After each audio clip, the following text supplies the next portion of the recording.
This is J. Krishnamurti's third public talk at New Delhi, 1983.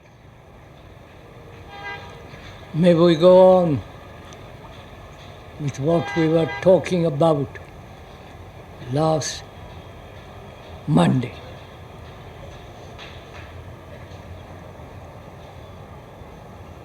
We were trying to go into the question of fear, which is a very complex problem. But before we go into it, rather deeply, if one may remind you, this is not a lecture, as is commonly understood. To inform and to instruct, but rather it's a conversation between us. Conversation between two friends who are concerned with the problem of existence, with all its complexity and intricacies, and they're not trying to convince each other of anything. They're not persuading each other. They're not doing propaganda at all. What they're trying to do together is to think of the various issues that contain our daily life. Only in our daily life, not theories, not speculations, not philosophical or intellectual assumptions and conclusions, but rather inquire, think together. And to think together, one must listen to each other. There is an art of listening, which is to listen, not only with the ear, but the hearing of the ear, much deeper, more attentive, more concerned, affectionate, not translating what is being said into your own terminology, into your own particular condition, but rather to listen to each other. And as not possible with a large audience like this, nor can we have a dialogue, which is a conversation between two people, we will assume that there are only one person here and talking to each other.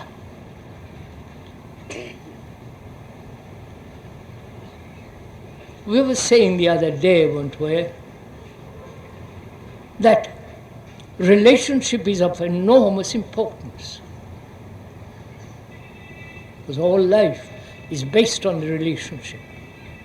If in that relationship there is conflict of any kind, then that relationship brings about a division, all the rest of the confusion that lies in our relationship, whether it's intimate or not. We said too that as long as there is an image-forming mechanism about each other, then communication is not possible. Or relationship, deep relationship, is not possible. We went into that very carefully.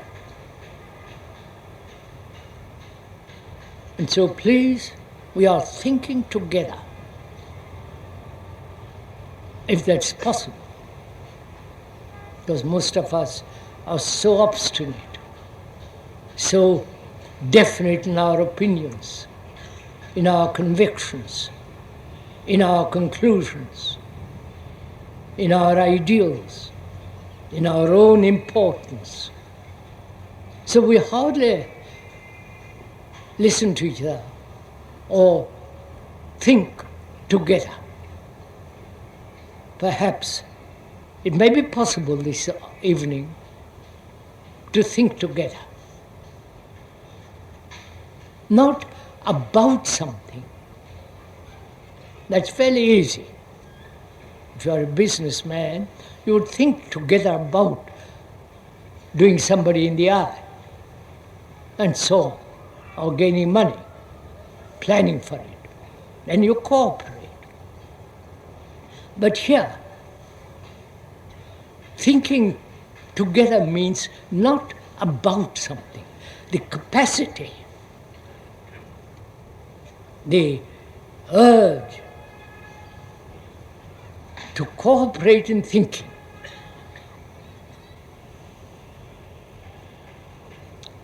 So we are going to think together about fear. What fear is, how it arises, what is its cause, where it leads to violence, to various forms of neuroticism, psychosis, and how it darkens our lives. How fear, both biologically as well as psychologically, shrinks one. And we were saying also, when we briefly talked about it the other day, thought and time are one of the major factors of fear. We went in the question of thought being limited because all experience is limited, all knowledge, whether in the past or in the future, knowledge will ever be limited, always, continuously limited, and from that experience, knowledge, stored in the brain as memory, and from that memory springs thought. And so thought is always limited. Whether you invent God, which is the invention of thought, and all the paraphernalia that goes in the various temples, churches, and mosques, is invented by thought, which is always limited. Thought can imagine the illimitable, the timeless, the immeasurable, but is still the movement of thought. And thought is a material process, so there is nothing sacred about thought. I hope we are meeting each other. We are walking along the same road together. Not that we are trying to persuade you, but that's obvious fact. You may not be willing to look at the facts because one may be superstitious, ideological, afraid to look at facts. And so we like to live in illusions. That's our lot. We have lived for millions of years in illusion. One of the illusions, major illusions, as we pointed out the other day, our consciousness, with all its reactions, with all its content, fear, belief, faith, anxiety, remorse, guilt, pleasure, pain, suffering, all that is our consciousness. And that consciousness is not individual, it's shared by all human beings, by the West, East or whatever country I belong to, that consciousness is shared by all human beings. We talked about that considerably. So, when one realizes the sharing of this consciousness by all humanity, you then are humanity. Therefore, you are no longer individual. I know. This is a statement you won't accept, but it's a fact. Look at it carefully, logically, sanely, with a sense of questioning. With the quality of a brain that doubts, questions authority.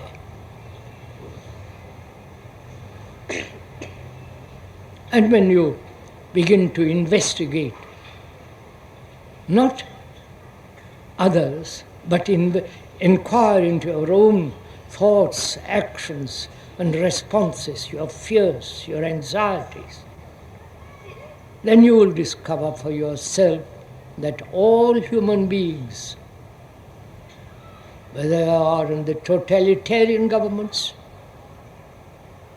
or in the so-called democratic governments, broken up by religions, they all share the same anxiety, uncertainty, insecurity, searching for security.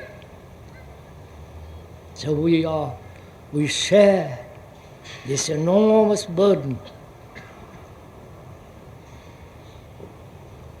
And one of the major burdens of our consciousness is fear. Why human beings, however sophisticated, however learned, however devoutly worshipping some idol made by the hand or by the mind, there is always fear. Fear of death, fear of tomorrow, fear of that which has happened weeks ago, and so on. We are discussing not a particular form of fear, but the cause of fear. Whether that cause can be totally, completely eliminated. So we must begin with this structure of the psyche, right? Not how to get rid of fear outwardly, but psychologically, inwardly, inside the skin, as it were. When there is fear inwardly, unspoken about, not inquired into, then that very fear creates externally, in the outward world, a great deal of confusion, which is obvious, you can see that. So, we are going to think together, inquire together, what is the root of fear? Whether that root can be totally rooted out. Fear takes many forms. Fear is part of violence.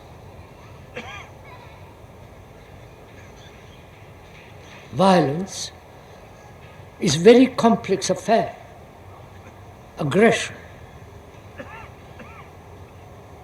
both physical and psychological. That's part of fear. And we have never understood or be free from all violence. In this country, you have talked a great deal about non-violence. That's one of our favorite slogans, cliches, that we're all attempting to be non-violent, that those two words are used politically and by ordinary people. Non-violence is not a fact. It's an idea. What is a fact is violence, right? We never deal with the fact, but we rather run away from the fact into a concept called non-violence. And that concept is created by thought, and we pursue that and sow violence in the pursuit of non-violence, right? Are you following all this? Are you all interested in all this, or is just a lot of, I'm speaking to somebody or to myself in my room, or writing a book about it all? Are we together in this? I hope so, otherwise I don't know why you should sit here. It's a waste of your time. So what is the root of fear? Violence, aggression, and when one is uncertain, not clear, that confusion brings about a state of anxiety. And where there is anxiety, there is also fear. And where there is fear, there is the desire to hurt people. And so on. We're not talking, therefore, of a particular fear. Please understand, not your particular fear.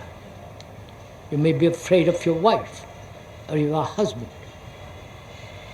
or your government, or the boss above you. But fear as a whole thing, if that's clear, that we are not thinking together about a particular form of fear, but rather inquire why human beings for thousands of years have carried this burden. Why, however intellectual, learned they are, sophisticated or technologically advanced, this fear continues. So if we can this evening, think together and see if it is possible to totally eliminate psychological fears. Not how to be free from fear. When you ask how to be free, then you want a system, a method, a practice. And that very system, method, practice brings about more fear, whether you are doing it rightly, whether you follow. Fear is sustained. Are we together in this? I'm afraid not. Some of you, some of us are so trained to systems, methods, so conditioned that you tell me what to do. Tell me how to get rid of fear. I will practice it. Then your brain becomes mechanical, right? If you practice over and over and over again, it's like a gramophone record playing the same old tune. But whereas,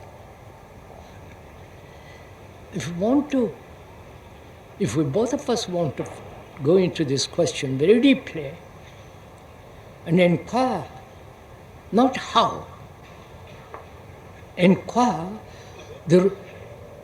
so that we find out the root of it. When you go to a doctor, he not only deals with the symptom, but he wants to find out the cause. And if in diagnosis finds the cause and say, don't eat so much, or take this or that, so eliminates the cause. At least one hopes so. But in the same way, we are inquiring into the very causation of fear. Right? What's the cause? We are thinking together. I may put it into words. One may describe it. One may, by putting into words, the speaker is not helping you to understand fear. You are doing it yourself. Right? You are doing it for yourself. Though the speaker may talk about it. Right? What's the cause of fear? Please.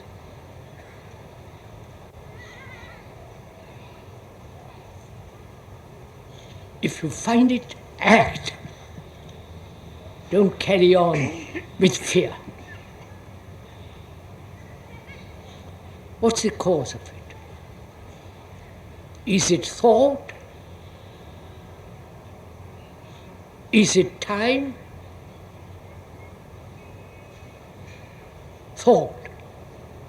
I've had certain anxiety, fear last year or last week, and I hope it will not occur again.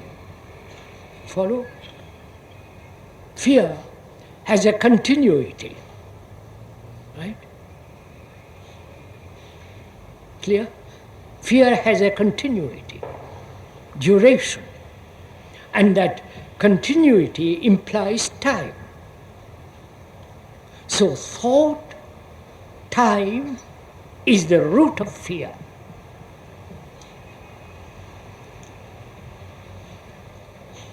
Right? You can't get round that fact. The thought itself creates the fear. I have a job, I'm quite happy at the moment, but I may lose it. So thought projects into the future a condition which I may live in, and that creates fear, you understand? Or I've had certain pain, physical pain, remembering it and hoping it will not happen again. So it is both thought and time are the root of fear. Now, you have listened to it. What can be done? You understand? You have listened to the fact that thought and time, basically, fundamentally, is the cause of fear. The next question naturally arises, how am I to put aside thought, right? Or how am I to stop thought? You follow this? If I could stop thought and the continuity of a movement as time, is that possible? I hope you're asking this question yourself. I am not putting this question to you. You're asking this question of yourself.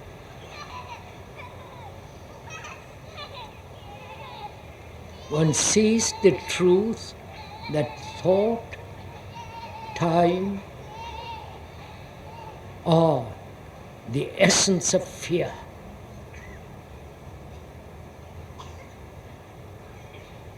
Now, how do you observe this fact?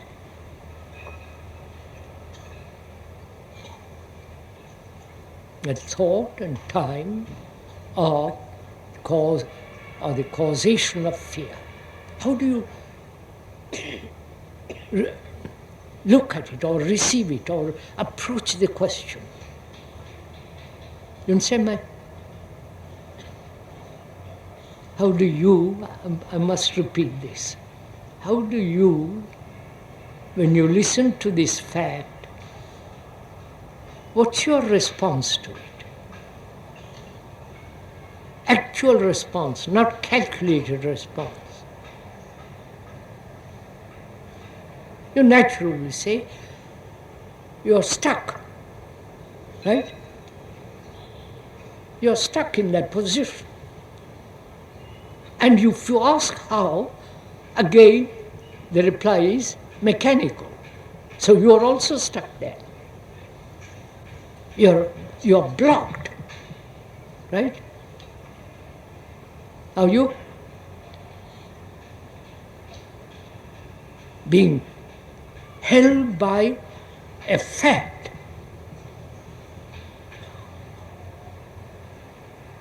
Right? I wonder if you see this. You are held down by an actuality, and you have no response to that. Right?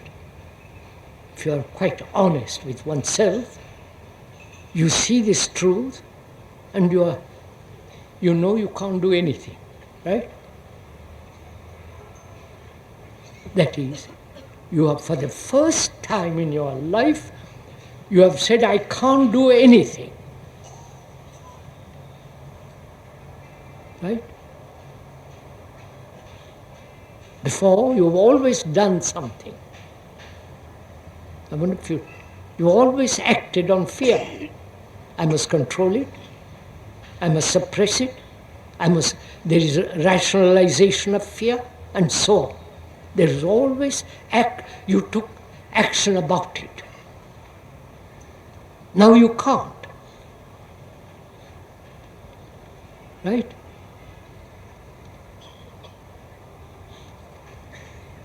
So you observe without reaction. You watch the fact, and the fact is not different from you. Right? The fact is you. Is that clear? True. Fear, brought about by thought and time, is you. Like anger is you. Greed is you. Your ambition is you. Your name, your form, your way of thinking is you. So you are stuck with yourself. There is nobody to help you. Have you understood? No.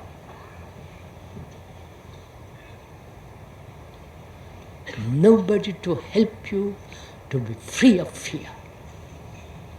Because the Guru himself is afraid.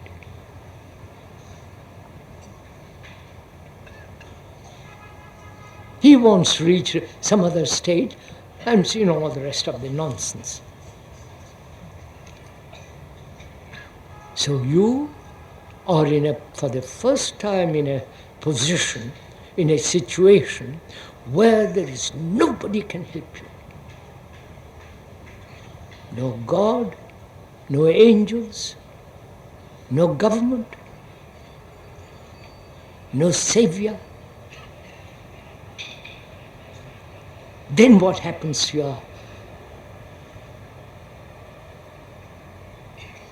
your whole being? You are understanding all this? Then if you can look at it totally without any reaction, because you are that, then you will see, because you have brought all the energy which you have been wasting in searching for an escape, in trying to suppress fear, trying to worship gods to save you from fear. All that wasted energy is now brought together as complete energy. And that energy dissolves totally fear.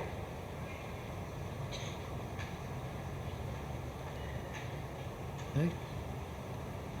Do it, sirs. Do it as you are sitting here listening now, not when you go home. Then it's too late. That's mere postponement, avoidance. Whereas if you can face the fact,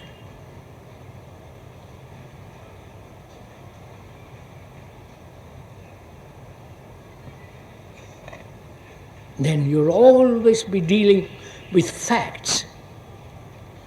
Facts are that which has happened in the past and that which is happening now. Facts do not exist in the future. Right? I wonder if you go fact that there has been an accident. That's a fact.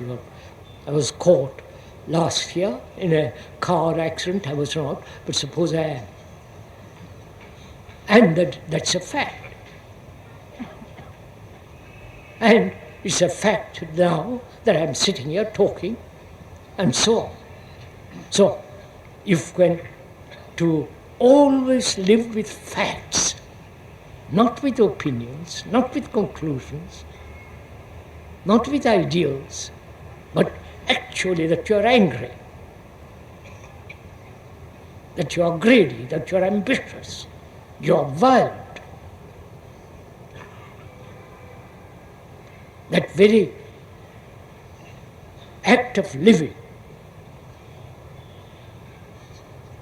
with fact of fear,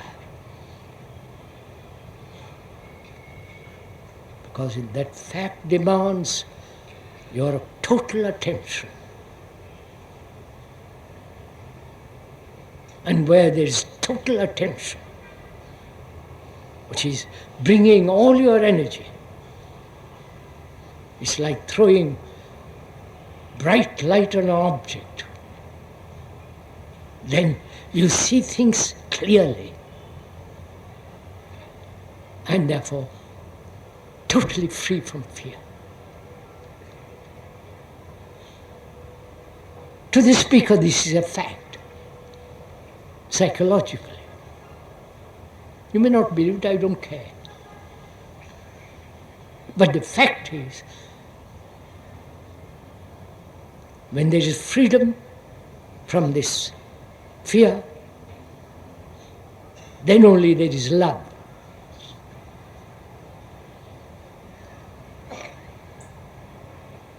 We'll go into that presently, into the quality and the nature of love, compassion, and intelligence.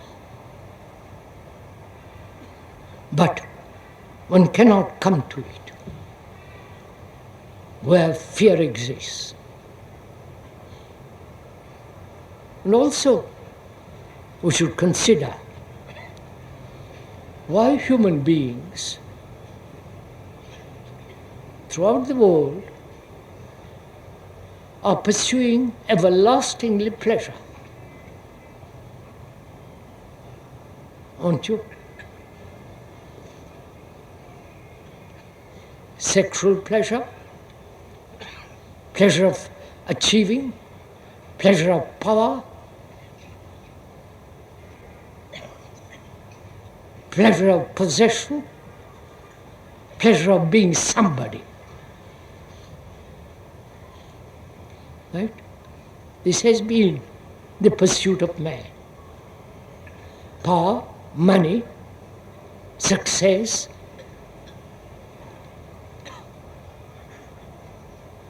Why? What is pleasure? Go into it, please. We're thinking together. I'm not, the speaker not lecturing about it. What is pleasure?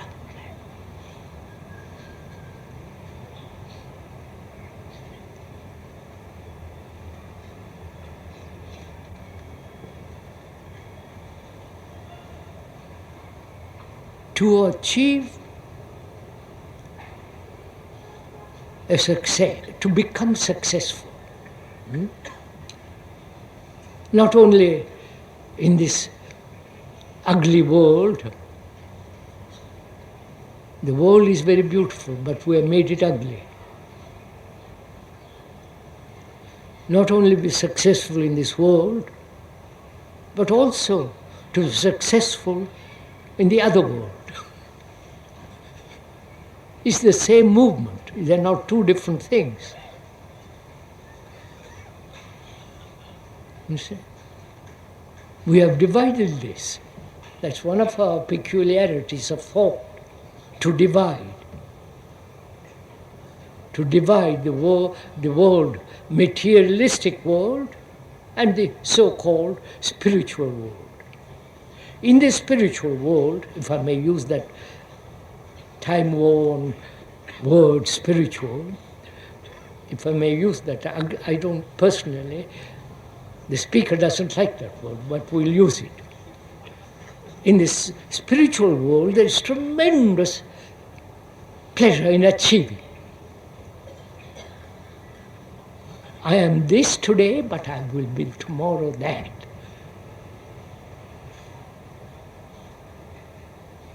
And in the physical world, it's fairly obvious. So one asks, why? Why this, not only this division, but why this search for pleasure, the repetition of it, the mechanical content of it? You understand all this? Whether it's sexual or otherwise, it becomes mechanical, habitual. Which means what? Our brains, I mustn't go too much into this, our brains have become so mechanical. Right? You go to school, college, university, knowledge, right? And you function in that for the rest of your life. Either skillfully or not. You have set the pattern, the tradition, and you follow that. Right? Face the facts, don't be. You're going to do exactly what you want to do. Right? You may listen to all this very politely, perhaps little respectfully, and perhaps even less affectionately. But after having listened very carefully for an hour, you're going to do exactly what you want to do. That is your pleasure.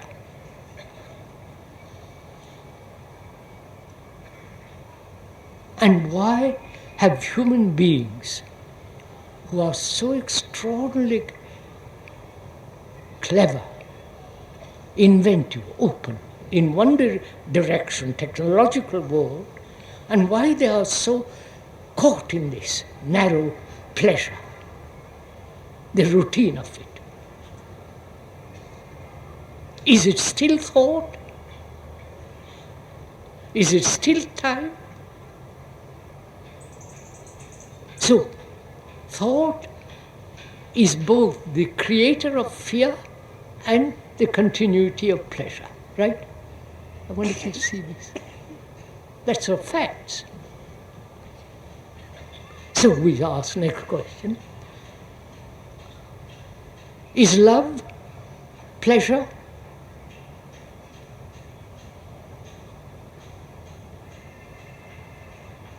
Is love desire? Is love the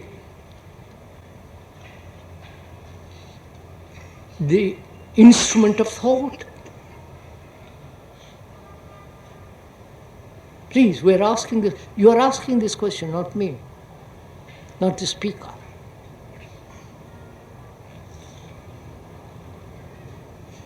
Or we're only concerned with pleasure and desire.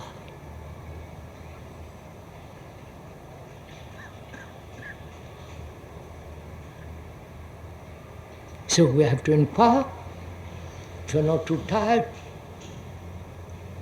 into what is desire.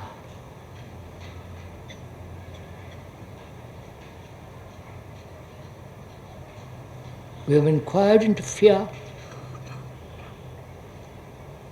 and facing the fact and not moving away from the fact. We see what thought has done.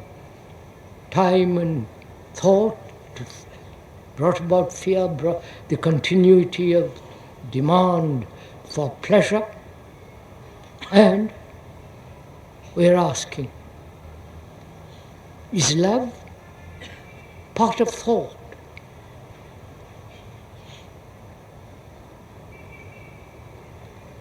Is love a continuity of time?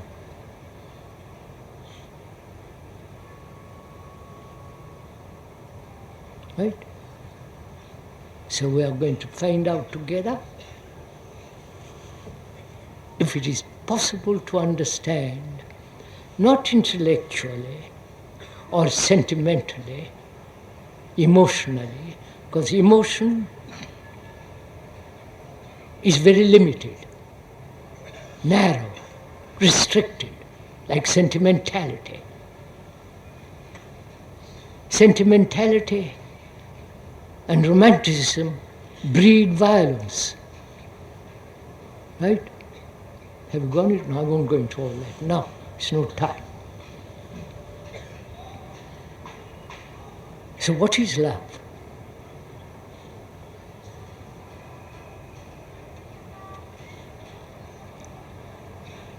Do you love your wife?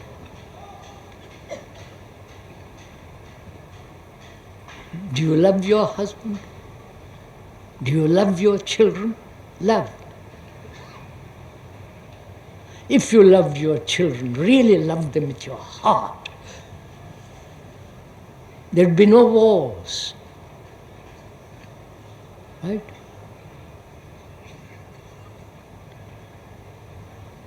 You'd educate them differently. You'd see the causes of war, nationalism and so on, which you weren't into. If you really loved that perfume, that beauty, that quality of depth and strength, then there'd not only be no wars, then religions won't divide people. Christian, Hindu, Buddhist, Islam, all that kind of intellectual divisions that have no reality at all. So together, let's find out. Not find out intellectually, you'll never find out. Through words, through intellectual gambits. You want to delve into it, find out very deeply. So we have to ask, is desire love? And then, what is desire? Why human beings throughout the ages are slaves to desire.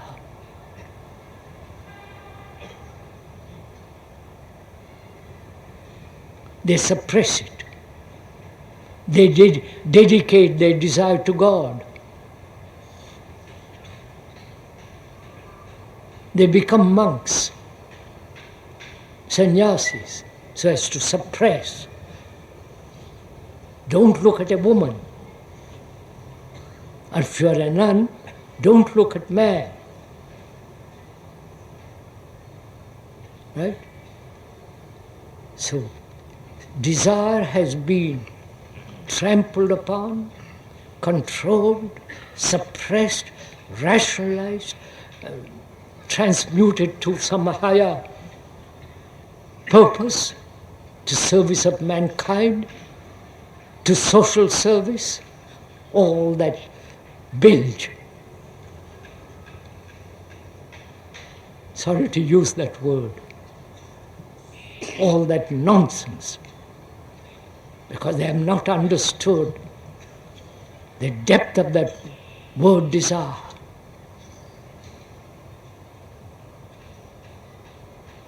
So together, please, let us inquire, think together the cause of why human beings have become slaves to desire.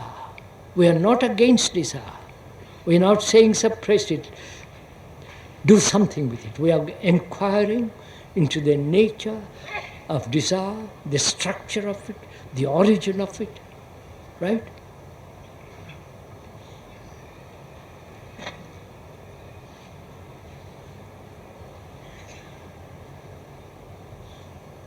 Are you tired?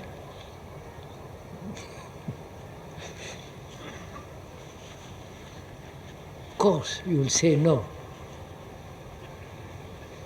Because the speaker doing all the work.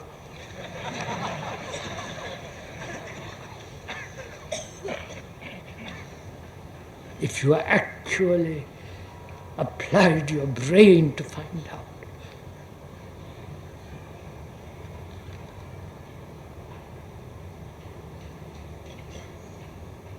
Then in fact you'd have more energy, vitality to go much further into it. But if you merely say, yes, I agree with you, this is so, this is a fact, but nothing, and go home and continue in your old way, then it's meaningless. So please, let us think together. What is desire?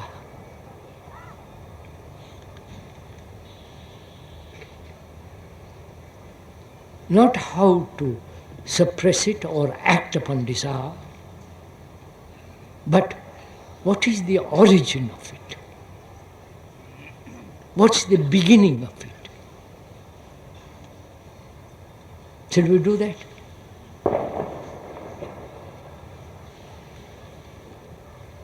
Have you ever observed the new moon or the rising moon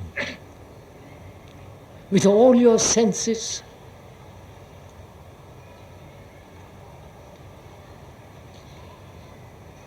Or only say how beautiful that is, or never look at it?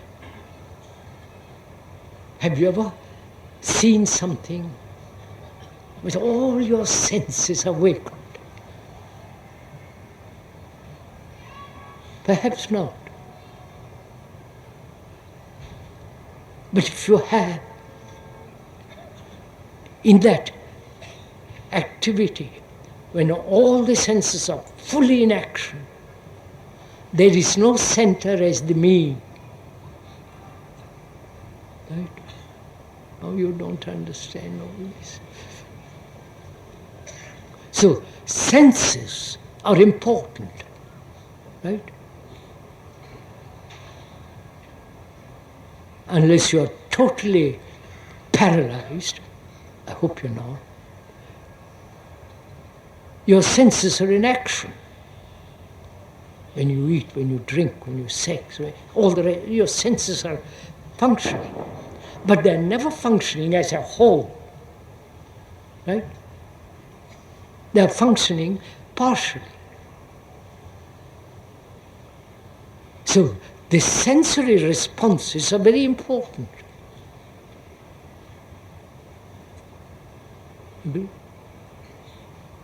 Unless you are partially paralyzed, as most of us are, by fear, by anxiety, by all kinds of things, our senses are limited, controlled. So, the senses respond,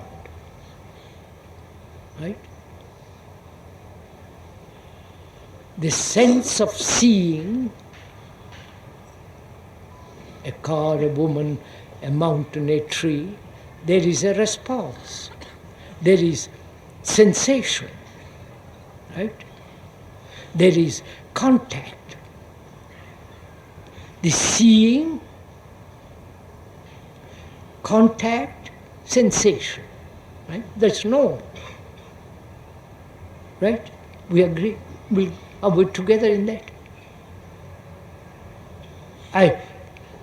You see a good, nice shirt in the window.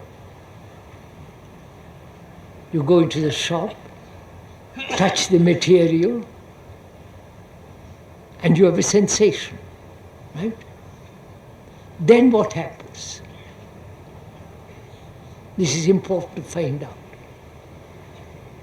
I enter the shop, see a good coat, touch the material, which is natural, normal sensation. Then thought comes along and says, how nice I would look in that coat. Right? Then thought creates the image of me in that coat. At that moment, desire is born.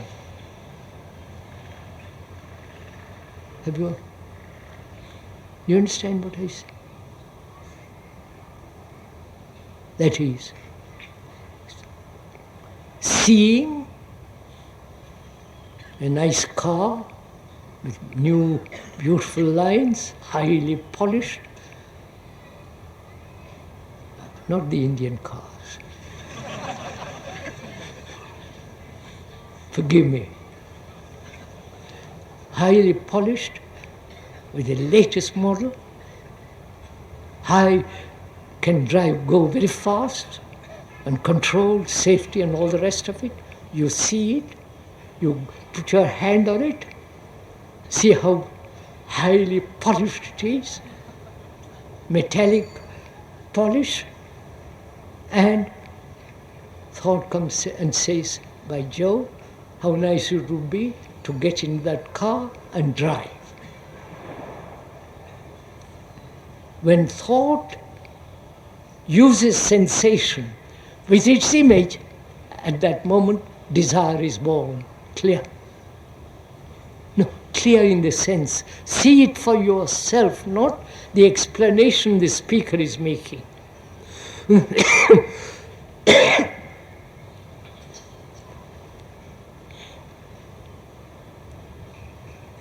Right?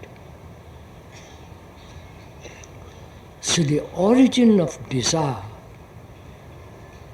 begins when thought creates the image, right? This is important. Please, if you will, kindly listen. This is important for him. Now, we discipline desire. We control it. We shape it. This is right desire, this is wrong desire. This is a noble desire, holy desire, and this worldly desire, ignoble desire, righteous desire, and unrighteous desire. But desire is desire. Right? Whether you call it unholy or holy, it is still desire. So, unless you one understand the beginning of desire, then all the problem of control, suppression, what to do with desire, and so on arises, right? Whereas, if you'll kindly listen to this, whereas if there is an interval between the seeing, contact, sensation, an interval when thought doesn't interfere. You understand? When thought doesn't say, how nice it would be when if I could get into that car and drive, an interval, you understand, a gap between sensation and the activity of thought interfering with that sensation. Got it? If you can extend that gap, you understand what I'm saying? Don't look surprised. I'll go into it again. Gosh, must one explain all these things? Can't you capture it instantly? Without innumerable word intellectual explanations?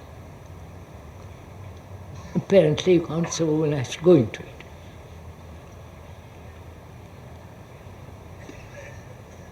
You see that new car, an object in front of you. Then you go up to it and touch it. Right? See how it's smooth, how beautifully the chrome is polished. New color. Now, that's one state, right? Seeing, contact, sensation. Then thought comes along, creates the image, you sitting in that car and driving off, right?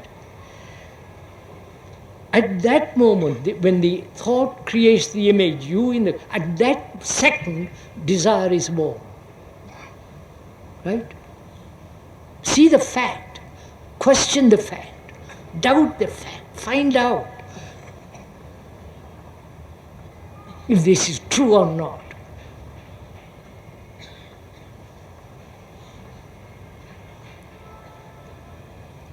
Desire exists only where there is sensation, right? And sensation becomes the instrument of thought, right? Thought uses sensation in the car, right? Or thought says, I've had that experience which was tremendously pleasurable, I want more of it, right? So what the speaker is saying is very simple. That's why you find it awfully difficult. What the speaker is saying is sensation and thought with this imagination, right? Keep them apart for a while.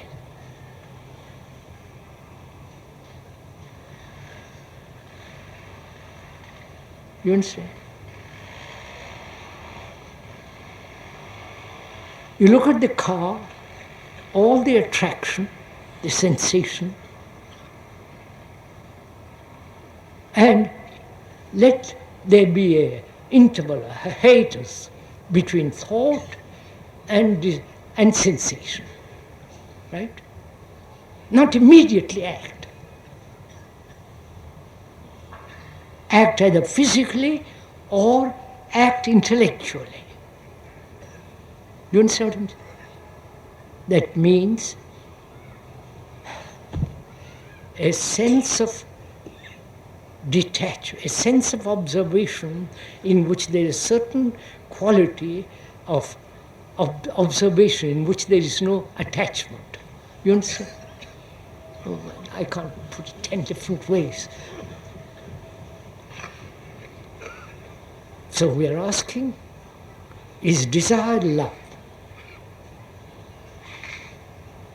For most of us, pleasure, desire is love.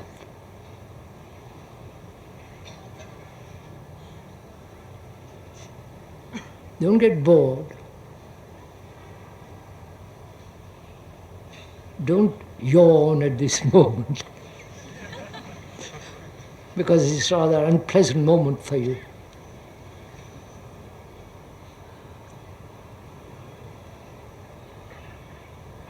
Do we love at all? Or love has become an exchange? You do this for me, I'll do that for you. Is love reward and punishment? You understand? I'm using ordinary English simple language. That is, you train a dog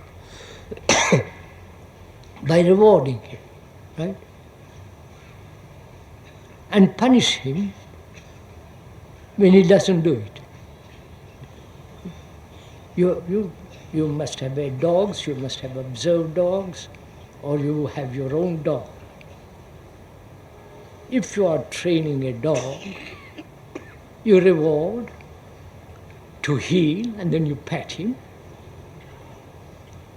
or you punish him when he doesn't come do what he tells you. So he soon learns how to act according to your instructions, based on reward and punishment, right? And we are like that too, right?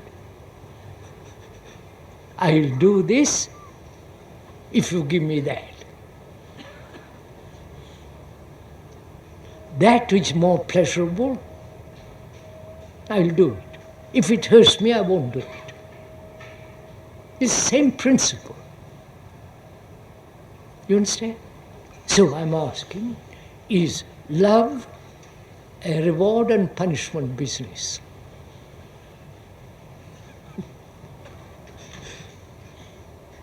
Or love has nothing whatsoever to do with thought?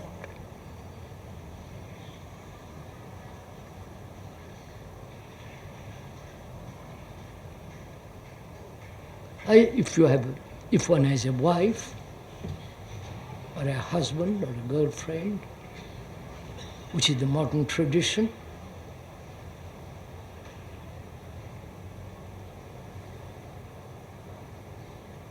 what place has love? Is love a remembrance? Oh, you don't ask these questions. Is love, I give you this, you give me that? Exchange, thought, dominance, attachment, possession, is that love? Or love has nothing whatsoever to do with me? You understand that?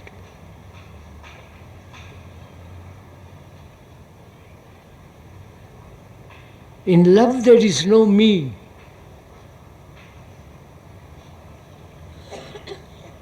Where there is love, the self is not. That means no ambition. Oh, you don't know all this.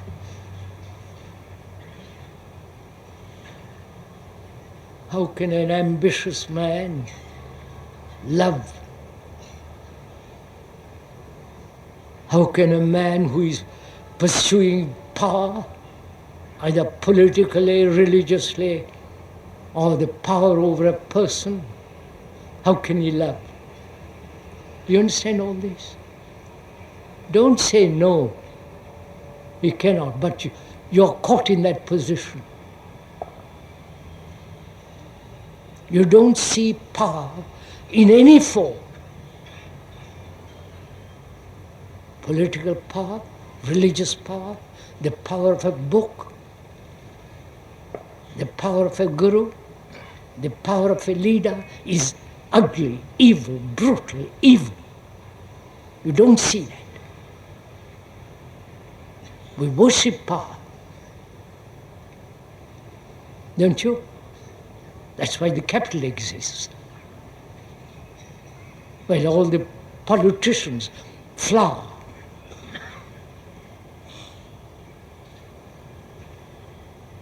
We all want power. One form or another. And therefore, where there is power, love goes by the window. And that's why the world is in such a fearful mess.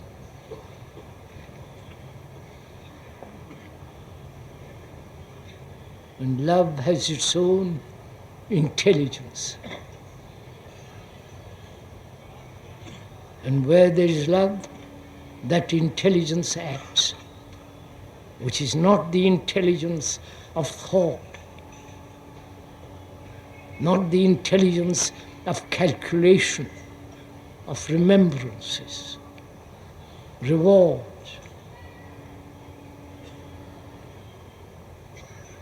Intelligence, which we can't go into this evening, we are coming to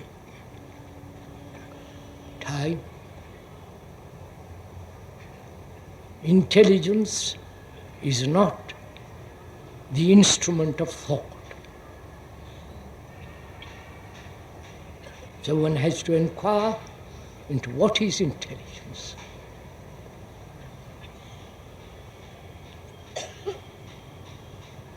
The word means not only to read between the lines, but to gather information and use that information intellectually, physically, and so on. That's the ordinary meaning of that word, intelligence, in a dictionary. The root meaning, intellegere, is to read between. But we're not talking of that intelligence that everybody has. We're all very clever. We're all very learned. We know too much. But we're not intelligent. When you know, for example, one of the causes of war, killing other human beings, is nationalism, tribalism. You know that very well. But you are still Hindus, Muslims, Sikhs, all the rest of it. So that though you know the cause of war, you perpetuate in war. That's the height of stupidity. And the people who are in power are that, all over the world.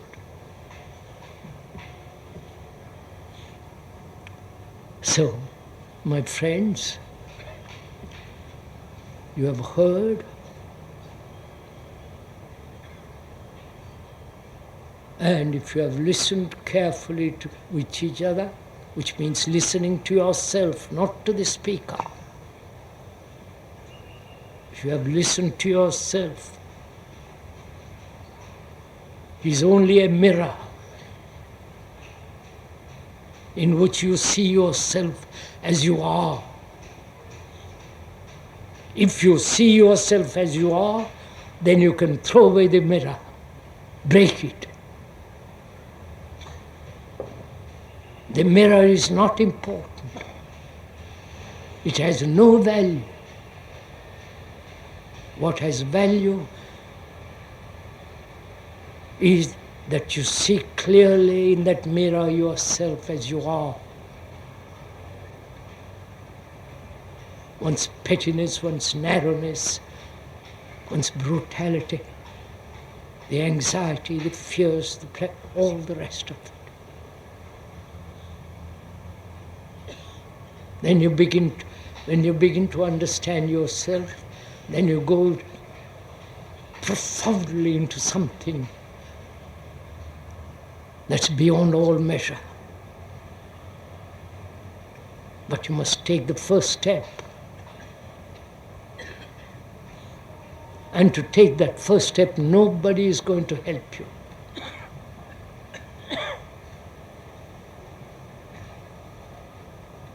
Now, you have heard all this. 3 talks. What are you going to do with it?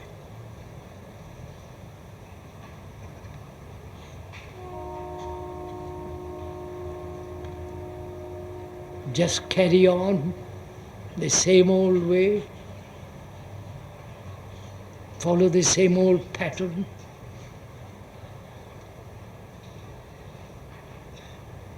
Callous, indifferent, unconcerned except for oneself.